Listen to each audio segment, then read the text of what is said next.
कक्षा 10 के सभी छात्रों का मेरे चैनल में हार्दिक स्वागत है। आज मैं उपस्थित हूँ आपकी संस्कृत पाठ्य पुस्तक कथा नाटक कौमुदी से पाठ 3 धैर्य धना ही साधवा लेकर। पाठ का सारांश।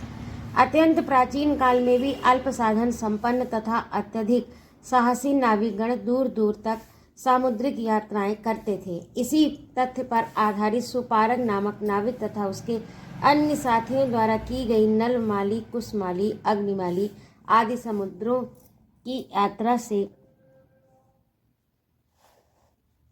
वर्णन मिलता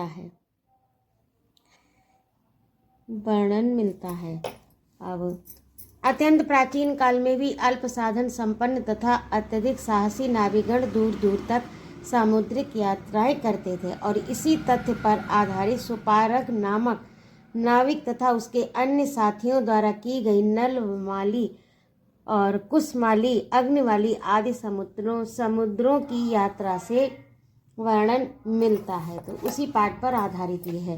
पूर्व जन्म में बोधिसत्व अत्यंत बलशाली, चतुर एवं बुद्धिमान सहनाविक का अर्थ होता है नौका यात्री थे। वे इतने प्रतिभा संपन्न थे कि वे जिन जिन विषयों के बारे में जानना चाहते थे उसे सहज रूप से जान लेते थे। बोधिसत्व अपूर्व ज्ञाता, भविष्य वक्ता, विविध लक्षण संपन्न, जितेंद्रिय, सहिष्णु, धीर और नाविकों के दुख निवारक थे। इसीलिए वे सुपारक कहलाते थे। जब वे अत्यंत वृद्ध हो गए तब भी नौका व्यापारी उन्हें अपने साथ ले जाया करते थे, क्योंकि इनके जाने से कभी उनका अमंगल नहीं होता था। बोधिसत्व ने अपने नाविक जीवन में समुद्र यात्राएं करते करते मछलियों और नाना रत्नों से परिपूर्ण अगाध जल वाले समुद्रों का अवगाहन कर उनके रहस्यों को जान लिया था। अब यात्रा की कठिनाइयां और सुपारक द्वारा उनका निराकरण, इस शीर्षक के अंतर्गत देखिए अगला भाग। एक बार समुद्र यात्रा करते करते समुद्र में तेज हवाएं चलने से भयानक ज्वार आ गया। उस भयानक ज्वार में नाविक व्यापारी बहुत समय तक भटकते रहे और अत्यधिक प्रयत्न करने पर भी उनके हाथ समुद्र का किनारा न लगा। जब वे थक गए और अत्यंत व्याकुल हो गए तब सुपारक ने उन्हें ढांढस बंधाते हुए कहा कि आप लोग भयभीत न हो। ये खुरमाली नाम का समुद्र है। वायु के तीव्र झोंकों के कारण आप लोग इसे पार नहीं कर सकते। उसके बाद किसी प्रकार से नाविकों ने समुद्र को पार किया तो वे आगे क्षीर सागर में पहुंच गए। उसे पार कर वे अग्निमाली समुद्र में पहुंचे। इस प्रकार से कठिनाइयों से यात्रा करते हुए वे कुसमाली और नलमाली समुद्रों तक पहुंच गए।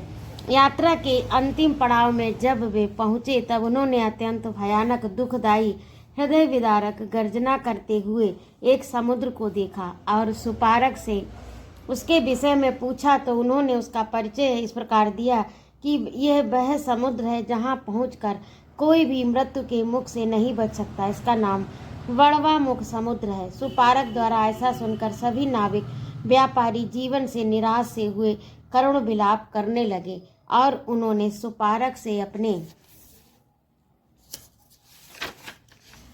जीवन को सुरक्षित रखने के लिए उपाय ढूंढ निकालने की प्रार्थना की। सुपारक ने अपने पूर्ण तथा अहिंसा के प्रभाव से नौका को वापस लौटाया।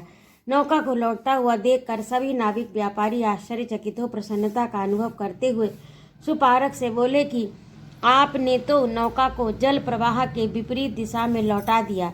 ये सुनकर सुपारक ने उत्तर दिया कि अरे आप नलमाली समुद्र के विपरीत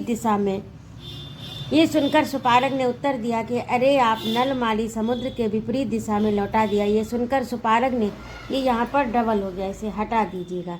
ये सुनकर सुपारक ने उत्तर दिया कि अरे आप नलमाली समुद्र में आ पहुँचे हैं। ये गलत हो गया तो काटने से अच्छा नहीं लगता, इसीलिए मैंने इसे आगे लिख दिया। इसे आप इतना हटा दीजिएगा।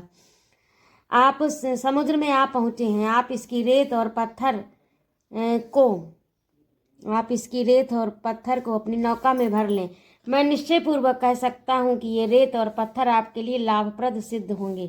नौका व्यापारियों ने सुपारक की आज्ञा का तत्काल पालन करते हुए समुद्री रेत और पत्थर अपनी नौका में भर लिए।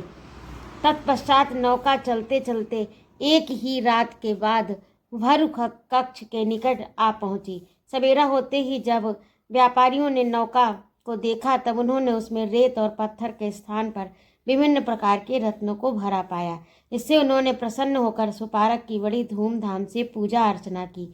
इस पाठ से ये शिक्षा मिलती है कि धर्म के आश्रय में जाने वाले सत्यवादी पुरुषों को विपत्तियां भी समृद्धशाली बना देती हैं। तो ये था आपके पाठ 3 बोधिसत्व का, सुपारक बोधिसत्व का सारांश। और अगले अंक में इसका अभ्यास कार्य लेकर मैं शीघ्र उपस्थित होती हूँ। जय माँ भारती।